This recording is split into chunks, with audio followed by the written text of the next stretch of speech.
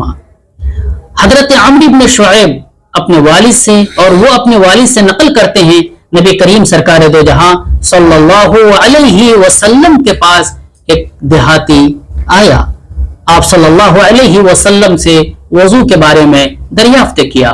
آپ صلی اللہ علیہ وسلم نے وضو کر کے بتلایا اور کہا کہ 3 بار اعضائے وضو کو دھونا ہے۔ پھر آپ نے فرمایا ہاکذا الوضو، یہی وضو ہے۔ آگے جو آپ نے بات بیان فرمائی فمن زاد علی ھذا، کہ جس نے اس پر اضافہ کیا فقد اساء، اس نے برا کیا، وتعدى حد سے تجاوز کیا، وظلم اور ظلم کیا۔ اس سے بات یہ سمجھ میں آتی ہے کہ اعضائے وضو کو 3 بار دھونا یہ سنت رسول ہے، مگر 3 بار سے زائد دھونا اور پانی کا بے جا استعمال کرنا یہ ظلم ہے۔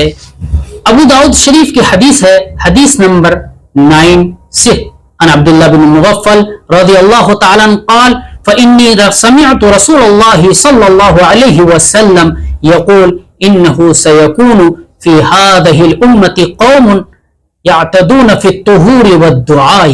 حضرت عبداللہ بن مغفل رضی اللہ تعالیٰ عنہ بڑے جلیل القدر صاحب رسول ہیں، وہ کہتے ہیں میں نے نبی کریم سرکار دو جہاں صلی اللہ علیہ وسلم سے سنا ہے، آپ صلی اللہ علیہ وسلم نے فرمایا کہ اس امت میں یہ قوم آئے گی جو طہارت میں اور دعا میں حد سے تجاوز کرے گی۔ محدثین اس کی تشریح کرتے ہوئے یہ لکھتے ہیں کہ دعا میں حد سے تجاوز یہ ہے کہ مقفع مسجع کلام دعا میں پیش کرنا، وہ دعا نہ کرنا جو نبی کریم سرکار دو جہاں صلی اللہ علیہ وسلم سے جن کے الفاظ ثابت ہیں۔ اور طہارت میں حد سے تجاوز یہ ہے کہ وضو میں اعضائے وضو میں اور اسی طرح سے غسل میں حد سے تجاوز کرنا، 3 بار اعضائے وضو کو دھونا ہے، اس سے زیادہ دھونا اور پانی کا بے جا استعمال کرنا۔ شروع میں جو حدیث ہم نے پڑھی تھی حضرت عبداللہ بن عمرو بن العاص رضی اللہ تعالیٰ عنہ کی، اب اس حدیث پاک کی وضاحت ہو گئی کہ نبی کریم صلی اللہ علیہ وسلم جب گزر رہے ہیں، سعد بن وقاص وضو کر رہے ہیں، آپ صلی اللہ علیہ وسلم کہتے ہیں اے سعد بن وقاص تم وضو میں اسراف کر رہے ہو، یعنی پانی کا بے جا استعمال کر رہے ہو۔ حضرت سعد بن وقاص رضی اللہ تعالیٰ عنہ کو ممکن ہے کہ ابھی تک یہ بات سمجھ میں نہ آئی ہو کہ کیا وضو میں بھی اسراف ممکن ہے، اسی لیے انہوں نے پوچھا کہ کیا وضو میں پانی کا بے جا استعمال کیا ممکن ہے، کیا یہ جائز نہیں ہے؟